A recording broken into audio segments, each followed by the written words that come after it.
big thank you for everyone for joining us today. We're looking forward to this. Happy Halloween. I brought the spookiest thing that I could find to set the Halloween tone. Ooh, some invasive shrub honeysuckle. Ooh, very spooky. All right, so happy Halloween, everyone. Thank you for spending an hour of your time with us today.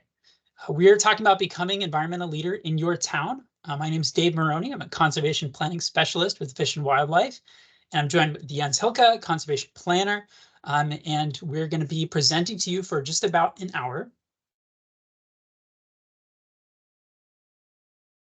All right, so we know there is some Teams consternation, maybe some technical difficulties, but just talk a quick tutorial.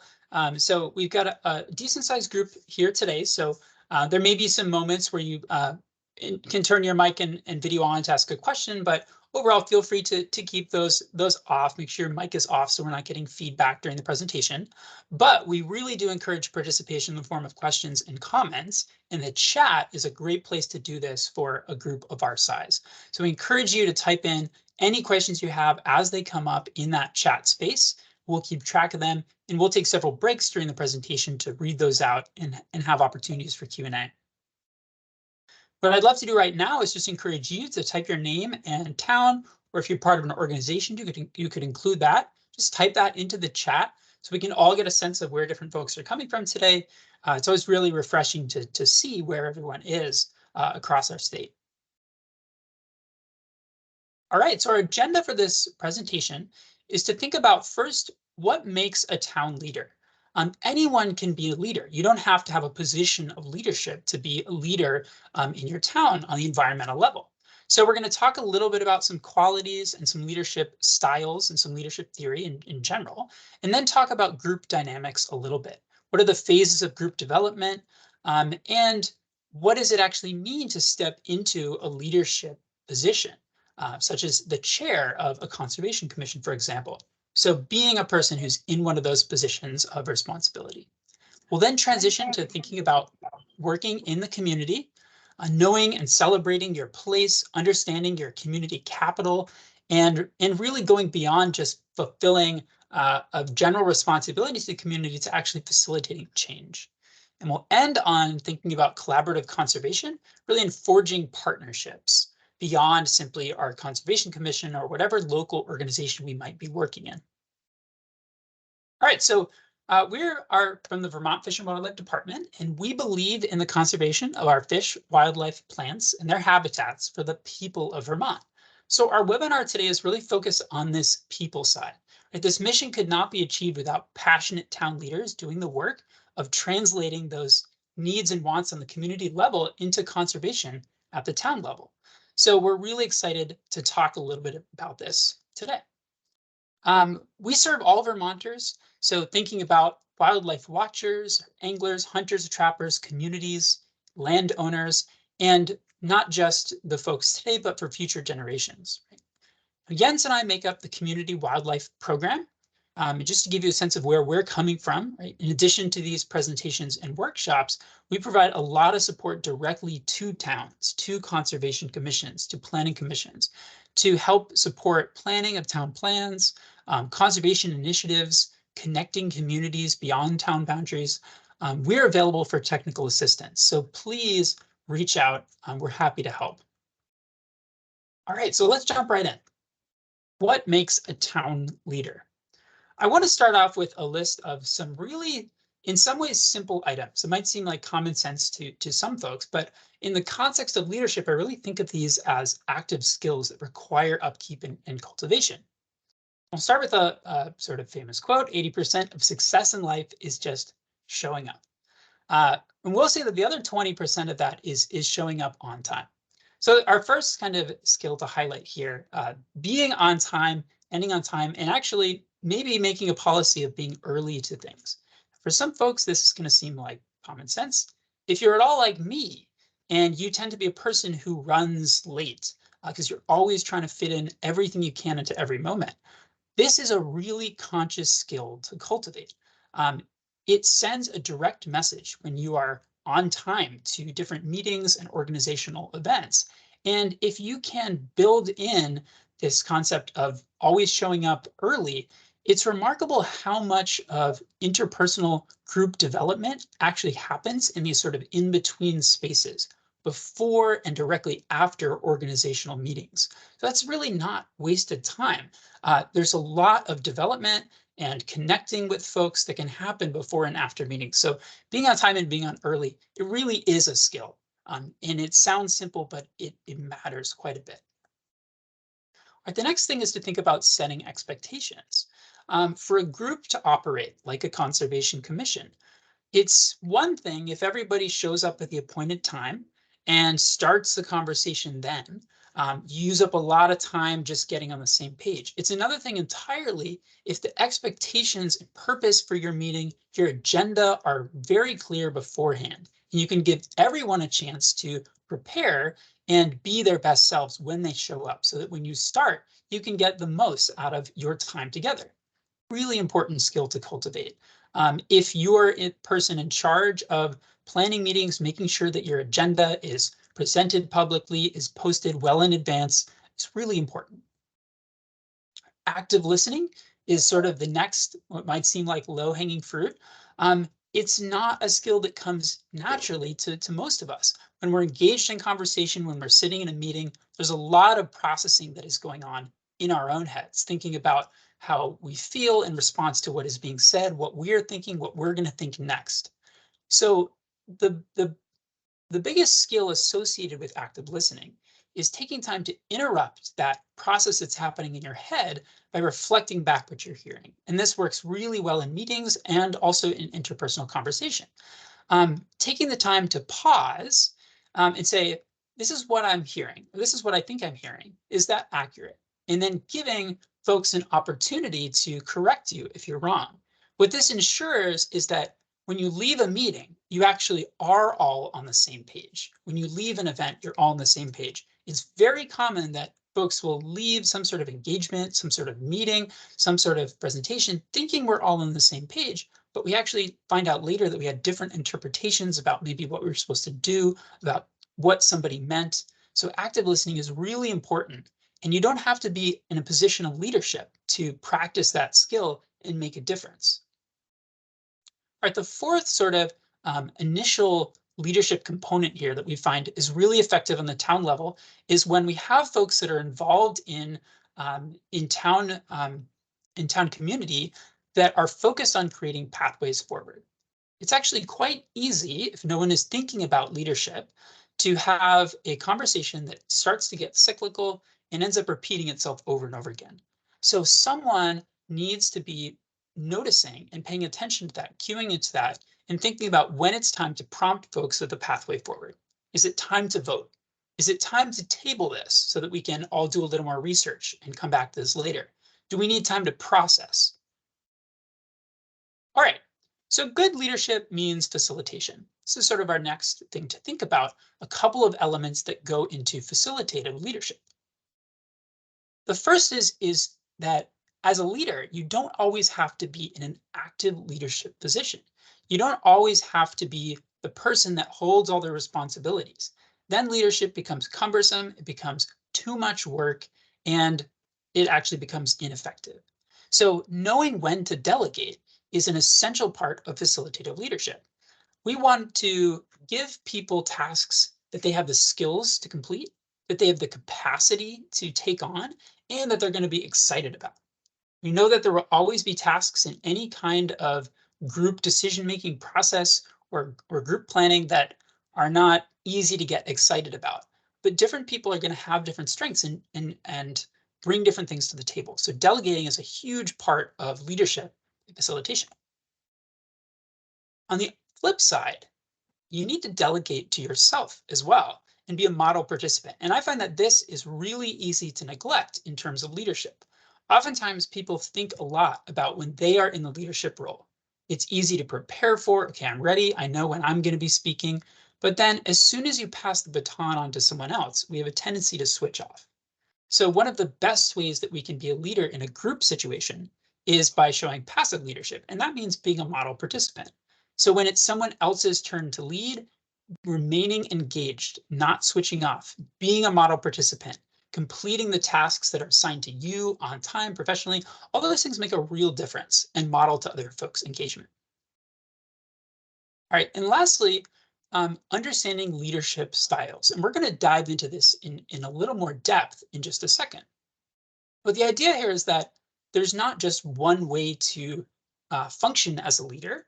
In fact, there are many different styles, and we all tend to have a default that we go to first. And if we understand that about ourselves and about the different people in a group, we can actually do quite a bit more than if we're all operating unconsciously all the time based on our leadership defaults. All right, so let's talk about leadership styles.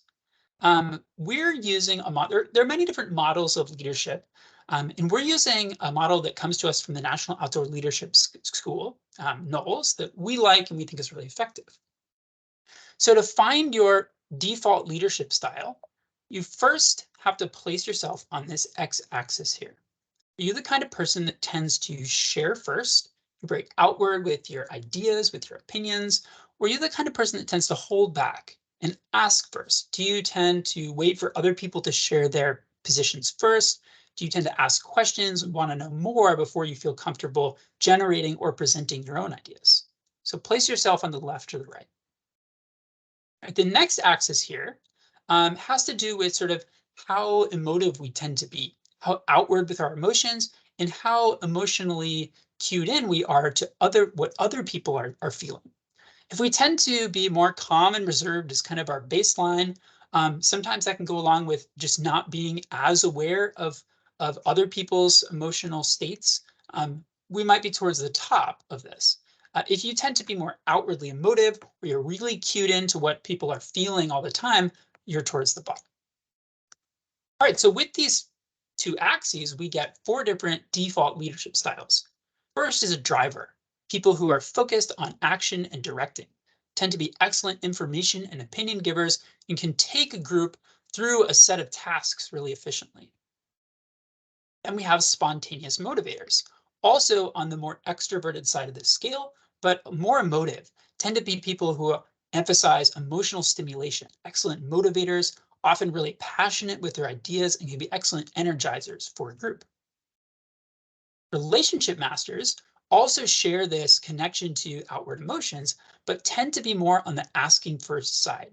Rather than sharing their own and leading with their own ideas or sort of motivating people outwardly towards, with the ideas that they're most passionate about, relationship master might be focused more on caring and thinking about what other people in the group are feeling, what's the current group dynamic, and how can I be a mediator to help our group be as healthy as it can be. And lastly, we have the analyst and architect, folks who tend to speak last and gather information from all sides before really generating a pattern about the concepts that are going on in the group, seeking information and opinions, and then lobbing a question that helps the group kind of understand what maybe needs to happen next. So along with these leadership styles can come a default mode of communicating or operating as a leader. We have telling and selling. So drivers tend to be really effective communicators, can be excellent delegators. A spontaneous motivator might be more of a seller. When you need buy-in from a group, you don't just want to tell them what to do, you have to bring everyone along on the emotional journey. Relationship masters and analysts and architects might operate more as facilitators and mediators, or through prompting a group to think deeper rather than simply telling or selling folks on an idea. Now, the most important thing about leadership styles is that although we have a default, we need to be able to move out of that default to understand when each of these is appropriate. All right, so I'd like to share a personal story, slightly comical story about maturing your style and understanding your default. And this is about really before I understood how to move out of my default. So I tend to find myself as a spontaneous motivator. I get really excited. I love to bring people along for the emotional ride, motivate groups, energize them, get them excited. And I can bring a lot to a group when I'm operating from my default in that way. But that can also be the wrong approach. So for about a decade, I worked as an outdoor adventure leader for my former undergraduate institution. leading fall pre-orientation trips in the Adirondacks. So I'd take groups of 6 to 10 incoming college first years, and before embarking on a trip, we would take time to set the tone, establish group norms, and orient everyone to this experience they're about to take. One exercise that I really liked is having everyone write down their hopes and fears anonymously, placing slips of paper into a hat, and then passing that hat to read those hopes and fears and seeing how people suddenly understand that other people have the same hopes and fears. It's a great exercise. One year while I was preparing for this exercise, I conjured up a memory from high school where my high school teacher and advisor had brought my advisory group, my homeroom, through a similar exercise. And at the end, we were in Southern California where I grew up. We walked down to the beach and we took all of the slips of paper representing fears and we put them into a campfire and burned them up. And you know, the idea that, oh, we had this cathartic experience, you know, watching those fears burn away. Well, I got in my head that this was going to be the greatest addition to my pre-trip meeting. And I was so excited about this idea and how everyone was going to just love this, this visual metaphor. And so we started the experience, and I missed a lot of important cues. When we were talking about hopes and fears, I didn't notice my group is really tired. They were a little muted. They weren't really buying what I was selling. They weren't coming along for the ride. In addition, when I mentioned what we were about to do, that we were going to light some things on fire, some people were a little nervous. And furthermore, I'd been so excited about this great idea that everyone was going to love, I hadn't thought out a few key things. It was really damp. I didn't have a fire pit, so when I tried to burn these scraps of paper on the ground, they just kind of smoldered. There was a slight breeze in the air. So in the end, I was running around trying to grab all of these floating slips of paper out of the air. Uh, so I wasn't making this huge mess. It was a big disaster, and it was a really uninspiring example of immature leadership. Had I been reading the group and thinking more like an analyst or relationship master, I would have seen those signs and understood that I needed to pivot to a different leadership style and do what was best for the group rather than just operating by my default. Now, it doesn't matter what your default is, there will always be circumstances where it's not going to be the best choice to operate from that default.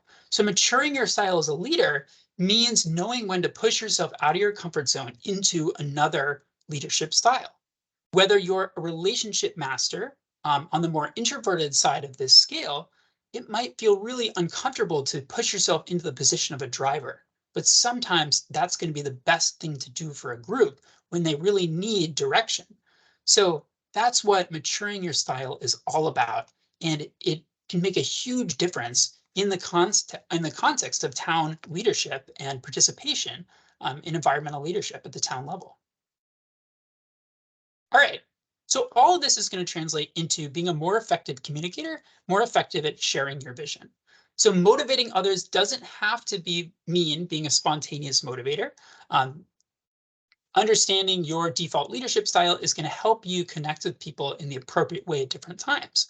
But in addition to that, on the town leadership side, it's really important to hold the big picture and share that big picture frequently with all of the different folks who you engage with at different scales, whether it's volunteers who you're interfacing with once or twice, whether it's folks who are participating on a project with you who you're going to see over and over again.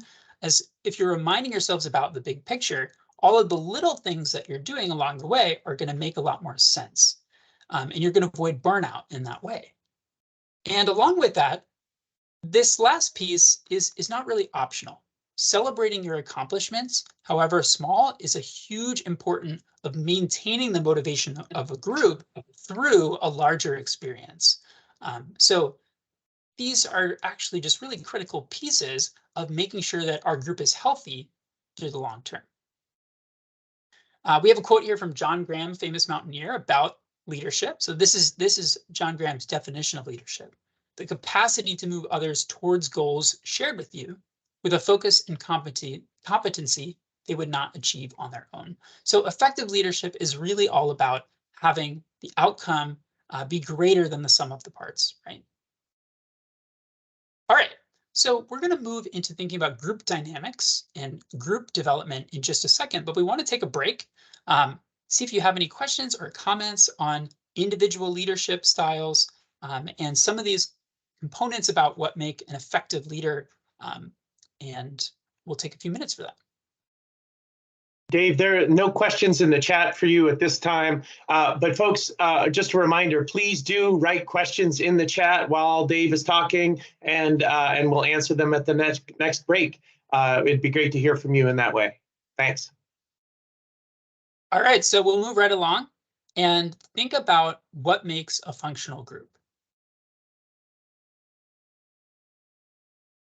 All right, so there's a couple things that any group that is going to be high achieving really needs. And the first connects directly back to leadership. Facilitative leadership means that there are leaders in a group that understand that there are different leadership styles and can adjust and adopt a leadership style that's most effective for the situation and most effective for the group. Because what you'll find, the more different kinds of groups you participate in, the more different kinds of leadership roles that you might take on, every group has a different dynamic. And every time a member of that group shifts out, someone new comes on, the dynamic can change. And that's going to mean that different leadership styles are more or less effective. And also different situations are going to call for different leadership styles. All right, a functional group also needs diversity in all different kinds of ways. So we need diversity in people, in opinions, in backgrounds, and a diversity in leadership styles. When a group tends to have one person who views themselves as a default leader and everyone else that just sees themselves as a participant, that tends to be a lot more ineffective when you have many different people who see themselves as leaders, even if they're not actively leading at that moment. When you have a diversity of folks who can lead, you have a diversity of leadership styles, you can get a lot more done. Now, along with that is going to tend to come differences in opinion. And conflicting views and engaging with conflict and tension can bring you to a higher place. But it does become important to have a process in place about how we're going to handle differences in opinion and different ideas in our working space. All right, the last point connects to what we were talking about previously, which is shared vision. It's really important for a high achieving group to have a shared vision. And oftentimes the difference between kind of middling group and a group that can get something done in the long term is that their vision was really clear. So taking time, especially at the start of group development, to really establish what the shared vision is, what the shared goals are, maybe generating a mission statement. Sometimes that might feel like unnecessary, but it can be a really excellent exercise. But some way of moving towards shared vision and really defining that at the outset can actually make a big difference in the long term. Okay, so that brings us to thinking a little bit about the way that groups change over time. Why is it important that you have a vision that can carry you through a long-term process? And part of it is because groups go through different stages of development. Now, this is one of our favorite ways of thinking about that. You may have seen this before, the 5 stages of group development: forming, storming, norming, performing, and adjourning. So it's kind of a fun mnemonic, but it translates to these different stages that a group might go to, during which different sort of default emotions or different default behaviors might be more prevalent, and during which different leadership styles are going to maybe be more efficient or more effective. So we break that down in this chart right here, which I really like. And I'm going to kind of walk you through it so we can understand a little bit more about what these group phases are referring to. So forming is when a group is brand new. When people come into a new group, you've probably experienced this. Everyone tends to be very polite. You're not only putting your best foot forward, but you're also trying not to step on anyone's toes. Sometimes that can mean that people don't share their opinions completely, and people tend to be more go with the flow, but you also might have a lot of excitement. And so what can really benefit a group in the forming stage is having a driver, somebody who can delegate really effectively, who can help tell the group kind of how to operate in these initial stages and bring us into a stage where maybe we're going to be operating more independently later. It's also a great time to build that shared vision. Now, as groups become more comfortable with each other, that leads to this stage we call storming, where people start to express their deep opinions and how they actually feel. And that can bring in conflict, not necessarily in a bad way, but in a way that leads us towards understanding how we can make compromises and how we can find the tensions that we need to engage with. That's what environmental leadership is all about. So there could be constructive arguments. People could feel defensive when they start to engage in those arguments. So it becomes really important to start thinking about relationships and making sure that you're taking care of the needs of your group in terms of their emotional development. If you can push through this period of storming, we get to a period we call norming, which is where we have a clear understanding of, in the group, of sort of a consensus of how to behave, maybe of how to tackle conflict, how to engage with tension. And people tend to start to really feel a sense of belonging if we can get to this stage. A lot of things become automatic, start to be internalized, and it becomes helpful to start thinking about giving feedback if we're working in a large group setting. And sometimes we find that the spontaneous motivator, somebody who can really motivate people, can be most effective at this stage because you already have some level of base buy-in. And so someone who's really passionate and energetic about an idea can take advantage of that and steer the vision of the group really effectively. The next two stages are performing. Performing is a high achieving stage where people know each other really well. You're at peak performance. They tend to be self-organizing. People are really committed, collaborating effectively.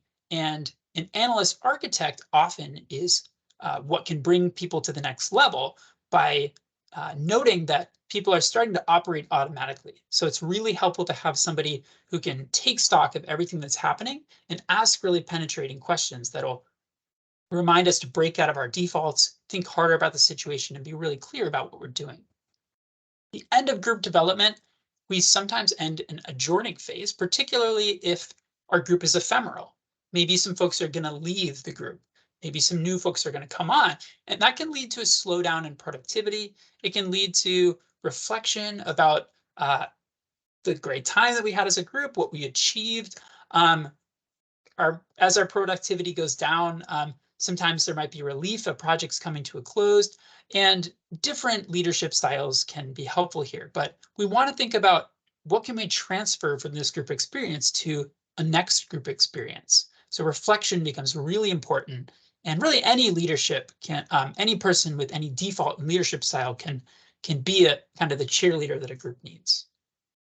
All right, so I wanted to dive into that in depth because I find that once you understand those different phases, it can really transform the way you think about things like conflict, and the way you think about things like productivity in a group setting.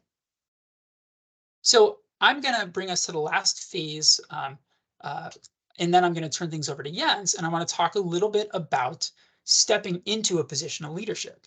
We all know that having a position of leadership does not necessarily mean you're an effective leader, and vice versa. You can be an effective leader who doesn't hold a position of leadership.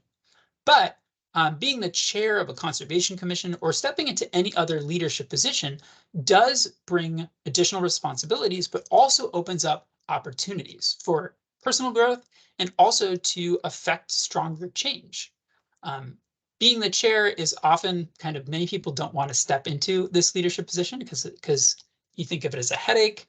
It's going to be a lot of extra things to do. But if you can start to think about these leadership positions as you're not necessarily going to be the person that is holding everything all the time, you just have to be the person that is delegating the most effectively and has the best understanding of the group dynamic and what the group needs in any situation, it does become less of a daunting role. Okay, so there's a couple things that you can do and that are needed as somebody who's stepping into a leadership position or being a chair of a CC that are really important. First is understanding why people volunteer, developing your ability to set realistic and effective goals and expectations, and developing your ability to translate a long-term vision into a functional work plan. Anyone can develop these skills, but they're particularly important in a leadership role. All right, so quickly, what what makes people want to volunteer? Whether we're on a commission or we're out in the public sphere, people volunteer for similar reasons over and over again. And in the chair position, it's really important to have a sense of that, so that you can get the most out of people who you're working with. In general, people want to make a difference in their town. That's probably why you are here. I'd imagine today. It's probably why you're getting involved in environmental leadership at the town level. And people really want to know that their efforts won't be wasted. Right? So as a leader, we need to know that, and we need to be helping communicate to people effectively how their efforts are being used, what the long-term vision is that they're contributing towards, helping people feel that they're contributing to something larger. Volunteers often want to be part of a successful enterprise, so it's important to take time to celebrate your successes and bring volunteers into that. They want to see concrete results, they want to forge relationships, and they want to learn and be challenged. So if you understand all of these, it helps you make initiatives and follow through within the group environment in a way that's a lot more effective in keeping people engaged. All right, we also talked about setting goals. I'm guessing that some of you probably heard this acronym before, SMART goals. But I've found in my work that it's just a great tool to come back to over and over and over again. Specific, measurable, actionable, realistic or relevant, and time bound. If you can make sure that all 5 of these things are incorporated into the goals that you're setting for a group, it makes a big difference in whether you can achieve them and how you can celebrate the success along the way, which translate into whether you can actually accomplish big things. Just for a simple example, so if I am trying to create an initiative in my town and my goal is to fight invasive species in town, that's might be and sound like a really inspiring and noble goal, but that is almost impossible to succeed in that vague instance. By making it as specific as possible, I can start to understand how to bite off pieces and how to shape it into something that can actually be accomplished. So answering the who, what, where, when, and why. If you can do that effectively, that will take care of many of these other things. Measurable is probably one of the things that I find to be most important. If I'm setting a goal, I want to make sure that there's quantitative or time-based checkpoints or both along the way so that we can measure success. So if I'm with this invasive species example, maybe the issue is that I'm actually concerned about a specific species, Japanese knotweed, and in a specific area along this riverine corridor. And I need to make that goal measurable. So I am most concerned about removing this knotweed in a 1/4 mile section of this river, starting at the town center and continuing north along the edge of a park, right? Make it as specific possible and as measurable as possible. Make sure it's actionable. Make sure that you can be the person or your team can be the people that are taking the steps and it's not out of your control. Make sure it's realistic or relevant, and make sure that you are setting time goals. All right, so I want to just talk about 2 other important tools that you hold more a piece of as somebody in a leadership position that are really important here. The first is to have, again, having a long-term vision is important. And so what are some of the tools we can do to achieve that? Well, this here is an example. This is Tunbridge 5-year strategic plan put together through a long process from the Conservation Commission.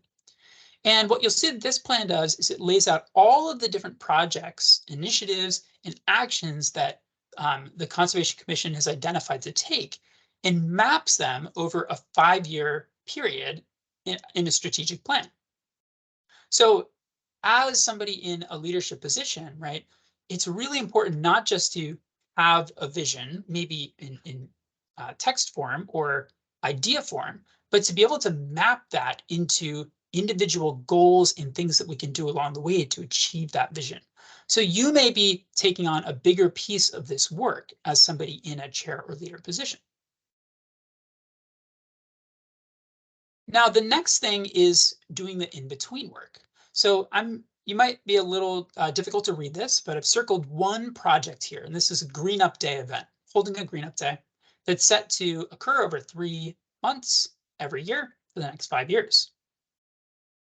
So to translate from big picture vision to actual success, we find that it's a really great tool to develop what we call a work plan.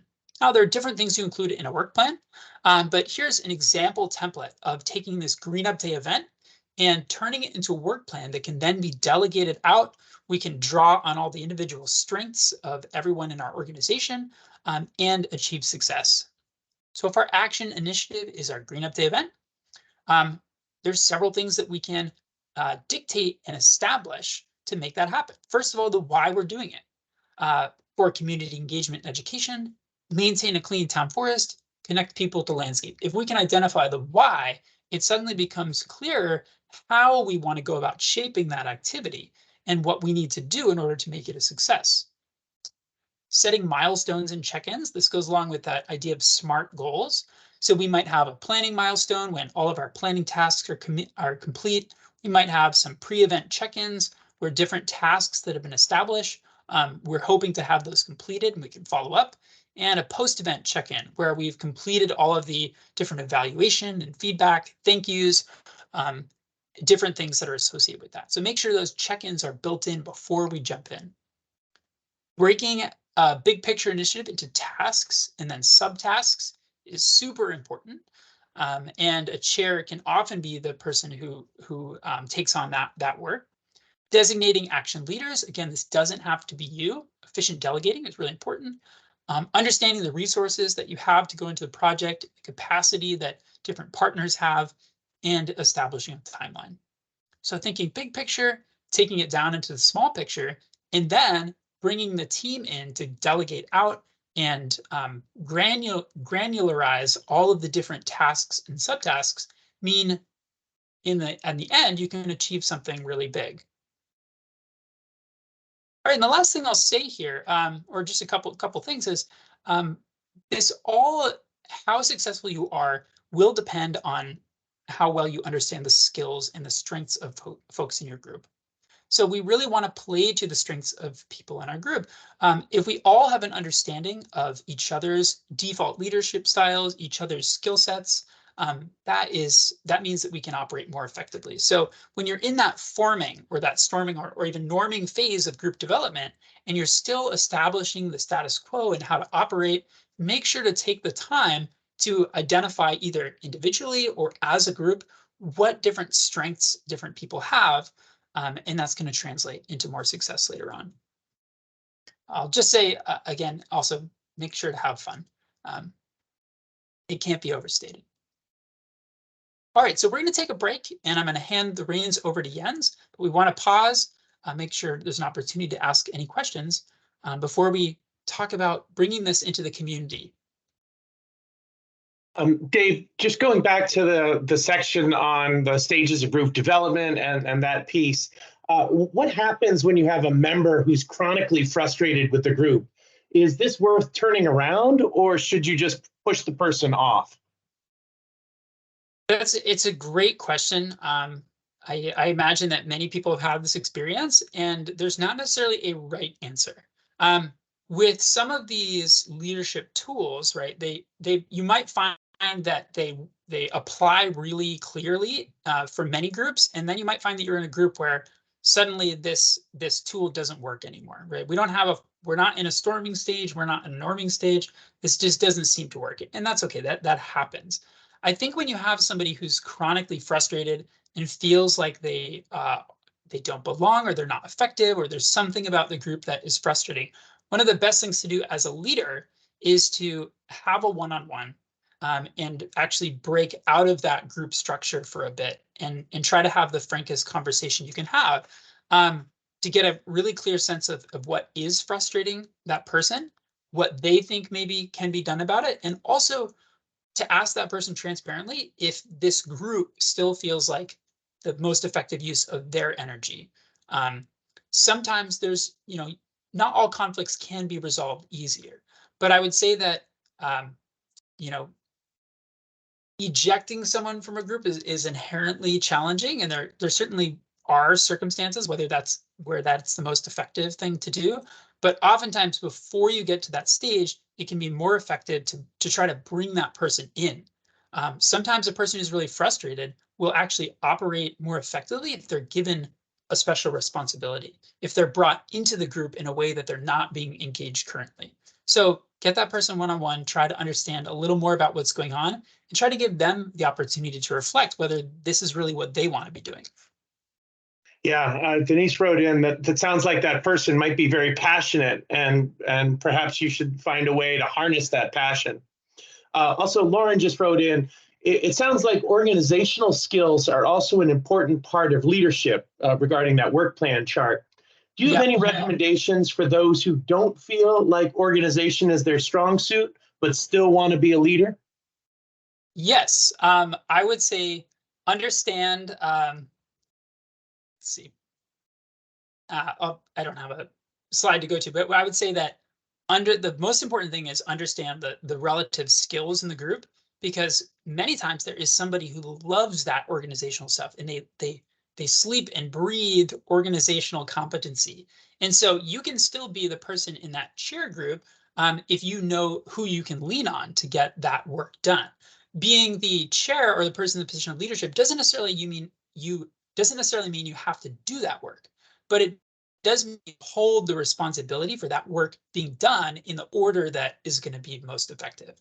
So it might be up to you to then pull in the people that are going to be most excited about working on that organizational piece and making sure that that gets done, and then is translated into the group, back into the full group level, so that you can start to operationalize what you're trying to do, if that makes sense. So you can absolutely be the person in the leadership position if that's not your strong suit, but you do need to know who you can go to make sure that gets done first before just jumping into things. Great, thanks, Dave. So we're just going to transition into the next section and really talk about how we can bring these leadership skills and this awareness of the group into your community and work in the community so that you can be an effective environmental leader. I think the first piece here is really thinking about community values. And I think a good work plan doesn't just have a smart goal. It really needs to be rooted in the community in which you're working. Particularly, as an elected conservation commissioner, it's really your job to be planning for the whole community and not just the interest of a selected few. You also need to be aware that a conservation commission or a planning commission, you're part of municipal government. And so you need to reflect that in the way you go about doing business. So yes, the ecological elements are the chief concern of a conservation commission. And it's your job as a commissioner to represent those elements for the people of your town. But you also need to understand that it's a balancing act. You need to meet people where they're at. And so understanding the community values and having a good sense of having your finger on the pulse of the community, I think is a really important piece of that, of moving and operating in the community. I think place is a really important way of connecting. And so when I say knowing your place, I don't mean knowing your roles and responsibilities. I mean knowing the ecological attributes, the community attributes of the place that you're operating in. And for me, I think place is one of the most exciting hooks. If you do, when you see community value mapping, you understand just how much commonality there is across your whole town in terms of the love of that place.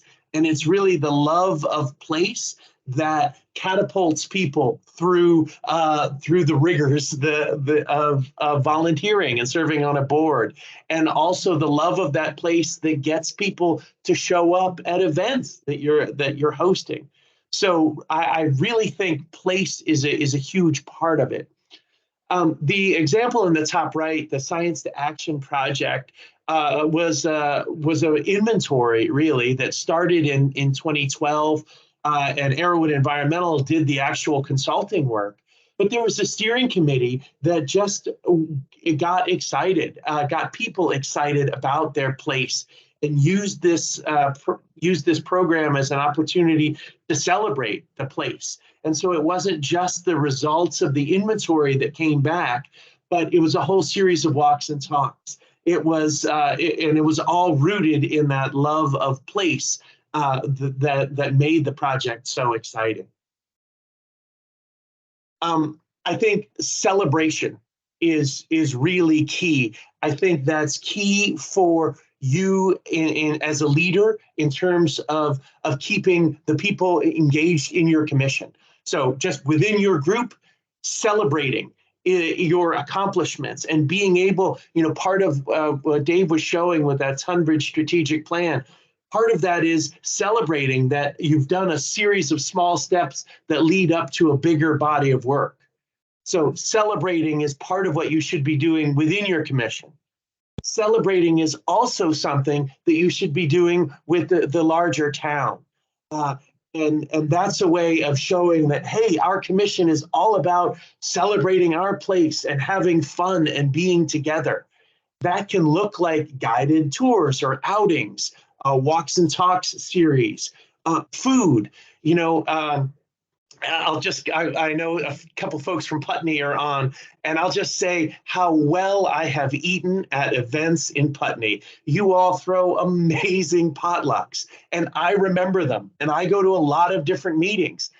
And so it really reflects the love of the place and the love of the food and celebrating meals together. And that's all part of that celebration of your work together. Photo contest. The Schutzville Hill Wildlife Corridor group held a photo contest, and the results were shown in a gallery in Stowe. The town of Bolton held an art contest as part of its town plan, and the Boulders and Bears was one of the titles. So there's great things to do. The events don't have to all be directly related to your topic. It's okay to have fun. It's okay for things to be a little bit of an aside from the main part of your mission as a commission. So the more you have fun, the more the people in your group have fun, the more others are going to want to be a part of it.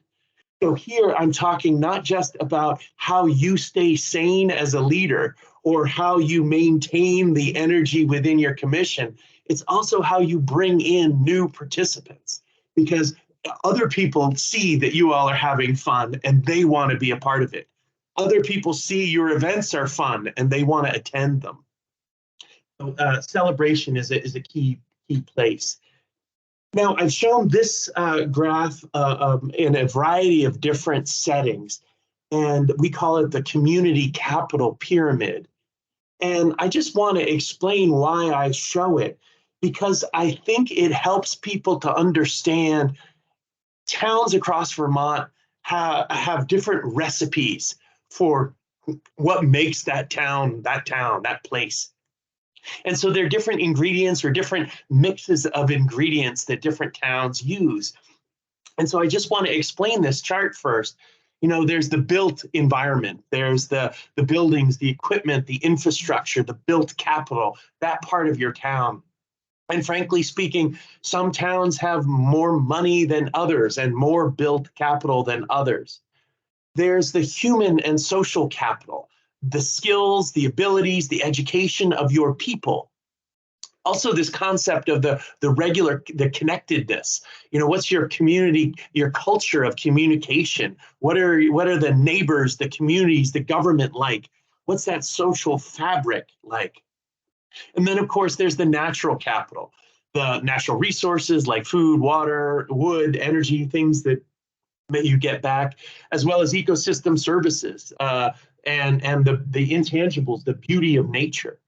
So each town has a different recipe with different levels of these ingredients in it, and that what makes that town that town. And so understanding a little bit of what your recipe is can be very helpful for making sure the events that you offer hit the mark and bring people in. It also speaks to how you solve problems. There are some towns that have a good deal of money, and when there's a problem, they hire a consultant, they get the report back, and then they wrestle with what that report says and how to implement it. There are other towns who don't have that luxury of hiring the consultant and really rely on their human and social capital. They rely on their people. And so different towns are going to approach problems differently depending on the relative level of these different types of capital. So understanding your community can make you a more effective leader and can make your events more effective as well. At left is the notice, the hearing section of the newspaper, and those are the most basic, notice of a meeting. At right was a charrette on where the development should be placed. They engaged different high schools they engaged a high school with different small groups to plan what different patterns of development could look like. You look at these two events side by side, and I know which one I want to go to. I want to go to that that event where I'm connecting with other people, and not just that event where I'm being told something. So how can you think about your meetings, the meetings your group offers, as an opportunity to connect with people and not just inform them, but to really involve folks? And it takes more energy for sure, but it will pay dividends in terms of the energy level within your group, new people wanting to be a part of your group, and the complexity of the ideas, the results that you'll get back from those events. So connecting, not just informing. It's also important to meet people where they are, not just say, well, yes, everyone's welcome at our meeting. Well, actually, as part of municipal government, we need to go to them to figure out what people care about. In Sharon, they held Dump and Donuts at the transfer station on a Saturday morning. That's the best place to meet people.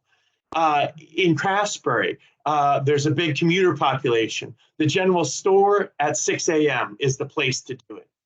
In Waitsfield, there's a huge farmers market. Yes, it's a lot of tourists. It's also a lot of locals. The Waitsfield Conservation Commission put up a series of maps at the farmers market and had talking points. Existing meetings, going to other people's meetings, can be a great way of working with town boards and figuring out, again, having your finger on the pulse of the community. So don't just rely on your own meetings. See what you can do to connect with other people's meetings. I think timing is really everything. As we think about how we involve people in the community, understanding that the timing, is my community ready for some big new event? Or is this not a good time? Should we wait a couple of years? I've been at this job since 2006, and I've seen a lot of conservation commissions have these apocalyptic blowups where everyone leaves. Happens in in planning commissions as well.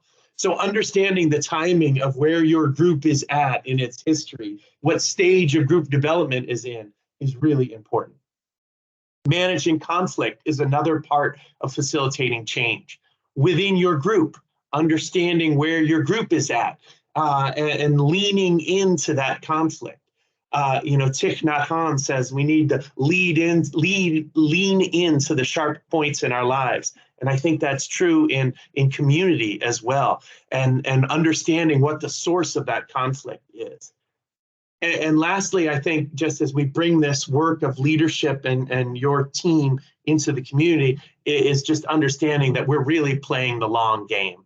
And a series of incremental changes, we can facilitate great change over time It doesn't happen all at once. It's not just that one event or that one town plan rewrite, but it's really the long game.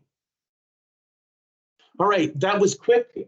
We only have a few minutes left for this last section. But Dave, any questions for me at this time? No questions at this time, so why don't you just go right on? Great, thanks. So last, I just want to talk a little bit about collaborative conservation. So Dave started with you as the individual and your leadership style. And then we brought that into the group and thinking about, well, what are the stages of group development? How does the group operate so that you can effectively lead?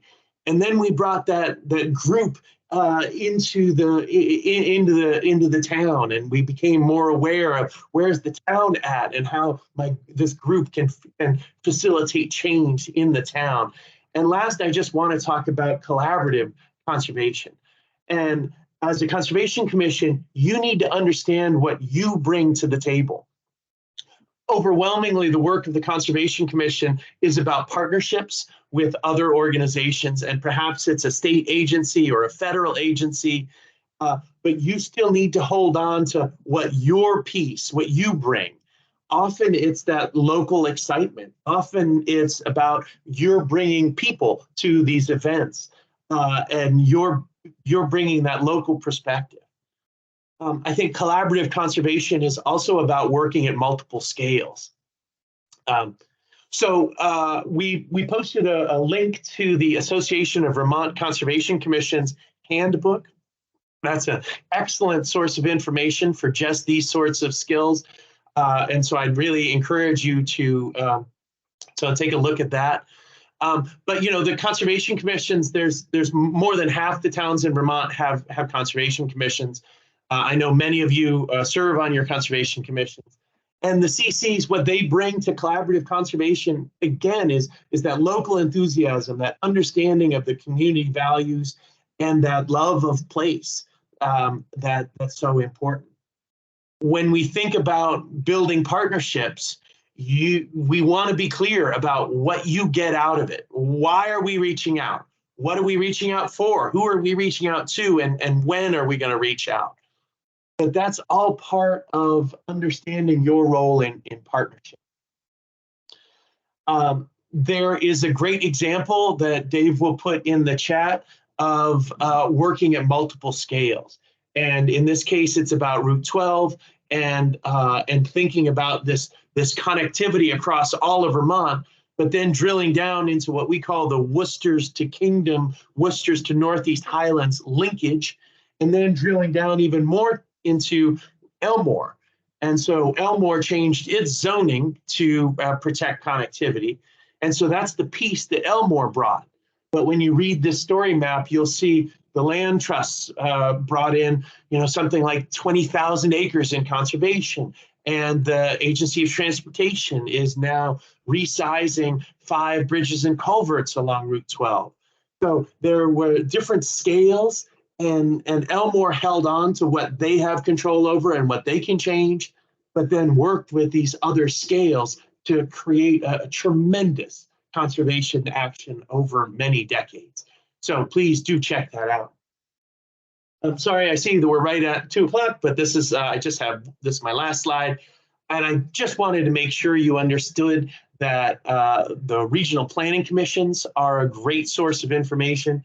Looking at the regional plan, understanding that they offer technical assistance, and also that they're a data repository. So that's another great partnership that you can leverage, and you can call on your RPC staff to figure out who else you might want to partner with. All of this is a balancing act: healthy forest, healthy community, healthy economy. And so we want to think about that balance. That for me, that healthy economy, that healthy ecology, those healthy forests are the backbone of all of it. But we're also interested in economy and community and maintaining that as we think about planning for a whole community. Dave will also put in the chat. We have a few resources. The Orton Family Foundation Heart and Soul Field Guide is really excellent for thinking about how to bring a group into the community. It's really a neat process. I'd really strongly recommend that one.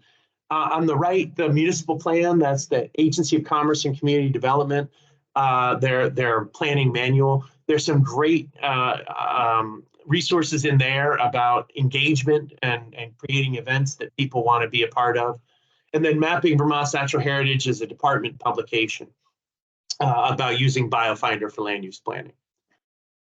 Dave will put a link into the chat with the next cycle of environmental leadership trainings. We just completed Unit 1. We're going to be starting Unit 2 in December. Those environmental leadership trainings are exactly what we've talked about in the last hour, but with a lot more depth and a lot more practice. If you're not able to do, well, if you haven't done ELT 1 yet, I would recommend doing it again in the spring. ELT 2 is open to anyone who's graduated from Unit 1. So I strongly recommend that you look at those. And with that, I'll just say thank you so much. Sorry I ran a couple minutes over, but thank you so much for being with us today. It's really a pleasure to have you with us, and we are happy to help your town in any way that we can. So have a great day, everybody.